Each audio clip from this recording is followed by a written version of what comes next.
Саламатсыздарбы әріптестер? Бүгін мен сіздерге Google сервисінде электронды портфолио жасау туралы ақпараттармен бөлісетін боламын. Электронды портфолионы жасау үшін сізге ең алдымен өзіңіз туралы мәліметтердің электронды нұсқаларын жинау керек. Біліктілік арттыру тестінен өтсеңіз, соны растайтын сертификаттарыңыз, өзіңіздің, оқушыларыңыздың жетістіктері болса, жетістік нәтижелерінің барлығының грамотасын, алғыс хат, құрмет грамоталарының барлығының электронды нұсқасын сканерлап папкаға жинауыңыз қажет. Бейне сабақтарыңыз болса, бейне дәрістеріңіз болса, барлығын жинақтайсыз. Сыныптан тыс жұмыстарыңыз болса, немесе аттестациядан өткен болсаңыз, соны куәландыратын сертификаттың электронды нұсқасын папкаңызға жинақтайсыз. Барлығын сканерлап жинақтау қажет. Соткаға түсіріп, олай жинақтауға келмейді. Енді мына жерде электронды портфолионың мен қазір бір шаблон дайындадым. Сіздермен бірге осы портфолионы аяқтайтын боламыз. Мінекей, бүгінгі сабақта біз тек қана электронды портфолионың қаңқасын дейді ғой, шаблонын дайындаймыз бүгін. Бұл шаблон дайындау үшін бізге главный мына ең алғашқы беті, негізгі беті, одан кейін мына вкладкалар дейді ғой, мінекей мәзірлердің барлығын орнатамыз.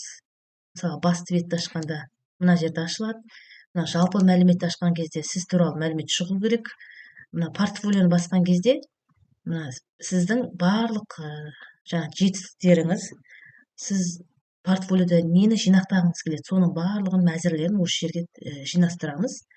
Сосын бейне сабақтарыңыз болса, осы бейне сабақтарыңыздың сілтемелерін барлық қойып, осы жерге топтастыратын боламыз. Енді бүгін біз тек қана қаңқасын құрамыз. Ертеңнен бастап осы шаблонның ішіне барлық мәліметтерді салатын боламыз. Енді мына сервистің мына оң жағына қарайтын болсаңыздар, вставка, страница, темы деп тұр ғой. Осы бөліктегі қараңыздар. Вставка менен тек қана біз мына мәзірлерді орнатқан кезде ғана осы жерді пайдаланамыз. Бұны ертең сабақта көрсетемін. Бүгін страницы бөлігімен жұмыс жасаймыз. Одан кейін темы дейді ғой, өзгертуімізге болады мынаның барлығын. Түрін, түсін деген сияқты. Сондықтан бүгін сіздермен жаңа парақтан қазір қайтып бастап көрсетейін, қалай жасайтынын. Сосын ары қарай жалғастыратын боламыз. Электронды портфолионы ашу үшін онда сіз ең бірінші Google-ға барасыз да, Яндекске барыңыз или Google сайт деп жазасыз. Сол кезде сізге мынау шығады, вход в систему деп шығады ғой. Мінекей сайтес google.com деп осыған басасыз. Осыны басқан кезде сізге жаңадан парақша ашылатын болады. Мінекей қазір бізде жаңадан нөлден басталып тұр. Осыны ары қарай жұмыс жасаймыз. Енді ең бірінші заголовок страницы деп тұр ғой, осы жерге қазір жазамыз. Біз не жаздық? Бұл жерге портфолио, Мадина Конорбековна деп жаздым, осыны копировать ете салайын. Мына жерге алып келіп, оны былай қоямыз. Мінекей, осылай қойып, бұны да мына жерде қандай текстке ауыстырғыңыз келеді, соның барлығын өзіңіз ауыстырсаңыз болады. Мысалы, шрифттардың бәрін өзгертем десеңіз, өзгертіңіз. Мінекей, размерін барлығын өзгертуге болады. Мысалы, 18-де тұр екен, 24 болса көп кететін шығар. Так, одан кейін жирный, курсив, мінекей, үлкен әріп, кіші әріппен жазатын болсаңыз, осының барлығын, түстерін барлығын өзгертуіңізге болады. Так, мінекей, осылай өзгертесіздер. Енді мына сайтта не тұр мына жерде? Мынау мәзірлер тұр, осыларды орнатамыз. Ол үшін мына жерге орнатуымыз керек. Ол үшін мына жерге барамыз. Мына страница бөлігін басамыз. Главная страница деп тұр ғой. Осыны бүйтіп екі рет чертіп жіберіп, бұл бізде басты бет болып жазылу керек. Осы жерге басты бет деп жазам. Окей, басты бет. Бұл неге шықпай тұр мына жерден? Көреміз. Одан кейін тағы да қосайық мына жерден. Добавить, создать страницу деп тұр ғой, осы жерге жазамыз. Бізде одан кейін жалпы мәлімет деген болу керек. Жалпы мәлімет. Жалпы мәлімет. Осыны қосамыз. Мына жерге келді. Мінекей, басты бет шықты, жалпы мәлімет шықты. Одан кейін тағы бізде не болу керек? Портфолио құрылымы, Мінекей, портфолио жаздым. Немесе портфолио құрылымы деп жазсаңыз да болады, өзіңіз білесіз. Мінекей, портфолио келді, Енді кейде мынандай болып қалады. Қараңыз, басты бет тұру керек, одан кейін жалпы мәлімет тұру керек қой. портфолио ортасына кіріп кетті. Сол үшін мынаны былай сәл жоғары қарай. Дұрыс тұрды, мінекей келді орнына. Енді тағы да 4-ші страница бізде не нәрсе болды? Бейне сабақтарыңыз болса, осылай қосуыңызға болады. Егер де бейне сабақтарыңыз болмаса, оның орнына басқа сабақтан тыс жұмыстарым деген сияқты өзгертіп қоясыз ғой. Өзіңізде жалпы қандай мүмкіндіктеріңіз бар көрсететін, соның барлығын жазуыңызға болады. Так, мына жерде тағы мынау секіріп кетті, иә. Так, жалпы мәлімет тұру керек, портфолио тұру керек, одан кейін бейне сабақтар тұрады. Мінекей, қазір мына жердегіні біз қазір қойып шықтық мына жаққа. Мінекей. Енді бізге не керек? Мынаның сәл астына қарай баратын болсаңыз, тип заголовка деп тұр ғой, осыны өзгертуіңізге де болады. Мынаны басасыз ғой. Мынау обложка ретінде былай дәл көрсетіп қоюыңызға болады. Бұл енді онша жарасымсыз. Большой баннерге ауыстырсаңыз болады. Менде көбінесе баннер дегенде тұрады, осындай шағын ғана. Осы жақсы. Енді бұны қойдық. Енді бізде изменить изображение деп тұр ғой. Соны басасыздар. Сіз бұны компьютеріңізде өзіңіздің суретіңіз бе, әдемі бір фон ұнатқаныңыз болса, осыны әкеліп қоюға болады мына жерге фонға. Я болмаса, бұны мына жерден таңдай салсаңыз да болады. Осы жерден былай іздеп таңдайсыз өзіңізге қажетін. Так, қайсысын алайын? Мынаны ала берейін, иә? Осыны алып, выбрать дегенді басамыз. Мінекей қазір ауысты. Мына жерде неге бейне сабақтар кетіп қалды? Басты бетке барайық, міне. Мен бейне сабақтарды ауыстырып қойыппын. Міне, и басты бетке барып ауыстырасыз. Ең басты беттегіні выбрать изображениеге барамыз. Мынаны ала берейік, жарайды. Выбрать деп басайық, мінекей. Қазір ауысты, мінекей осындай болып. Бұны жасадық. Енді мына жерде укажите название сайта деп тұр ғой.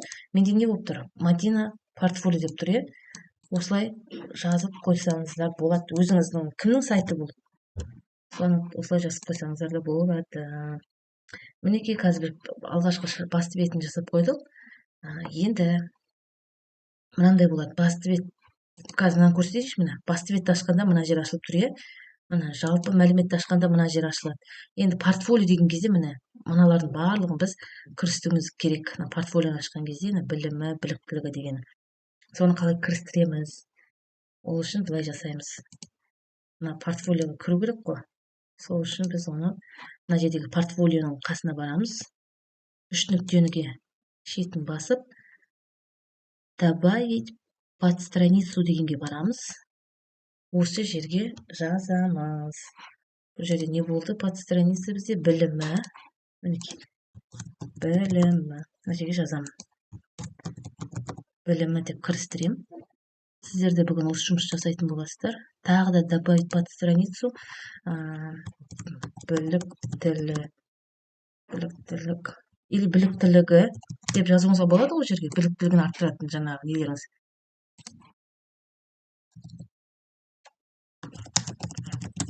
Біліктілігін арттыру, сіздің әрбір курсты оқығанда сертификаттарыңыз тұрады осы жерде. Біліктілік құзыреттілігін арттыру деп жазсаңыз да болады, күрделендіріп, өзіңіз білесіз. Тағы да добавить под страницу жазып жібереміз. Бұл жерге кімді қоямыз? Мұғалімнің жетістігі. Мінекей. Мұғалім. Қойдым. Тағы да керек бізге. Ол кім екен? Оқушының шығар. Оқушының жетістігі. Тағы да мына портфолионың ішіне кіргізіп жатырмын. Добавить под страницу басам. Так, оқушының жетістігі. Так, қойдық. Ең соңында не болды еді жаңа? Баспа беттеріндегі жарияланымдар, е? Баспа бетіндегі жарияланымдарды бақ деп жазсаңыздар да болады, негізі жаңа бұқаралық ақпарат құралдарымен жұмыстар деген сияқты да. Немесе жарияланымдар деп қысқартып. Баспа беттеріне шығарған кітапқа, журналға шыққан жұмыстарыңыз болса, осылай кетеді. Бейне сабақтарды да ол жерге қосатын болсаң, мысалы, менің сабақтан тыс бейне сабақтарым, сабақтан тыс қосымша жұмыстарым деген сияқты добавить под страницу деп осылай өзгертесіз. Мінекей қазір біз басты беттерді жасап қойдық функцияларын. Қазір мінекей біз портфолионың қаңқасын құрдық. Енді бізге мына жердегі кішкене өзгеріс жасауға болады. Қазір мынау бізде ең қарапайым түрінде тұр ғой. Ол үшін мына темы дегенге барасыздар да, мына қазір простая дегенде тұр. Енді мынаған қойып көріңіздер. Мүмкін басқаша ұнауы мүмкін сізге. Мынандай өзгеріс пайда болды. Мынандай қылып өзгертуге болады екен. Енді мынаған қойып көрейікші, мына уревен деп тұр ғой. Бұл жерде мына сарыменен көрсетіліп тұр. Мінекей. Портфолионы бассақ, мына астынан сары шығар мынадай. Осыған қойдым. Сосын мына жерде байқасаңыздар, мынау мәзірлердің барлығы жирныйға ауысты. Осыған қойдым. Енді бұл жерде былай жасауға болады. Ставка деп тұр ғой. Контент. Мына жерде біздің контенттеріңіз тұрады. Яғни контент деп отқан сіздің суреттеріңіз, сіздің жазбаларыңыз, сіздің сабақтарыңыз барлығы контент қалай орналасу керек. Мысалға мен мынаны таңдап қойған бұл мына вариантын. Бұл жерде сіздің суретіңізді, видеоңыз қоюға болады. Мына жерде сол туралы ақпарат жазуға болады. Менде не тұр мына жақта? Басты бетке барайық. Менің суретім және мына жерде сол туралы ақпарат тұр. Қазір мен копировать етіп аламын. Мен осыны апарып мына жерге қоямын былай. Сосын бұны да тоже мына жерде жирный курсив ауыстырып, шрифттарын кішкене сәл үлкейтіп, осылай жасауға болады. Мінекей. Енді мына жерге плюсті батырмасын басып жіберіп, біз мынау галереямызда тұрған бір суреттерді алып келсек болады. Рабочий столға барайын. Так, фото дегенге барып. Так, мына бір суретті алып қоя салайын. Сосын мына жерде настройкасын жасайсыздар ғой, бүйтіп екі рет басасыз. Сіздің басыңыз жоғары көтеріліп кетсе, сәл кішкене настройкасын жасап, осылай келтіресіз. Бұл басты беттегі өзгеріс осы болды. Енді бұл жерде назар аударасың жайт мына жерде. Настройкаға барасыз ғой. Настройкаға барыңыз. Сосын навигация бөлім тұр ғой. Режим по верхнему краю да тұр, қазір. Сбоку былай қоюға да болады, мынандай шетінде. Жаңағы біздің менюлардың барлығы мына жақта тұрады қылып тұр қазір. Бізге негізі ол мынау неде тұрған жақсы. По верхнему краю тұрған жақсы, мына жерде тұрғандар ыңғайлы болады. Цвет прозрачный да тұр қазір бізде. Оны белый қылып былай қоюға болады. Мынаның барлығы осылай көрініп тұрады. Енді ол бізге келе қоймайды. Черный қылып қойсаңыз да жараспайды, көрдіңіз. Сондықтан ол прозрачный да тұрған дұрыс болады. Изображение для бренда дейді. Яғни сіз өзіңіздің логотипіңізді жасап, осы жерге қоюыңызға болады. Мына жерде логотипіңіз шығып тұрады сіздің. Сол үшін арналған. Инструменты для просмотра солай тұрады. Пользовательские домены деген керек жоқ. Аналитика тұрады солай. Так, баннер уведомление. Бұл жерге де өзіңіздің баннер деп отқан сынауға өзіңіздікі болса, соны әкеліп қоюыңызға болады. Бірақ сіз мынаны жасадыңыз ғой, осылай қала берсе де болады. Мінекей, қазір біз сіздермен бірге осының қаңқасын жасап қойдық. Міне, ертең біз мына вставка бөліміне кіріп, мынаның каждыйына мәліметтерді, мына сіздің достиженияларыңыздың барлығын салатын боламыз. Ертең сабақтың жалғасы болады. Сондықтан күтіңіздер. Бәрін осылай жасап біткеннен кейін опубликовать деп тұр ғой, соны басамыз. Көрейік қалай болатын. Міне, мына біздің жұмыс. Открыть деп басайын. Мынау жаңа біздің сіздермен бірге жасаған портфолио болып шықты. Жалпы мәлімет, білімі. Мынаның бәрін басқаннан кейін шығатын болады барлығында. Міне бейне сабақтар. Бұлардың барлығын ертең бірге орналастырамыз. Мінекей, құрметті әріптестер, бүгін сіздерге тапсырма осы өзіңіздің электрондық портфолиоңыздың қаңқасын бүгін жасап құрастырып қойыңыз. Сіздермен бірге болған Мадина Қоңырбекқызы. Ертең жолығамыз.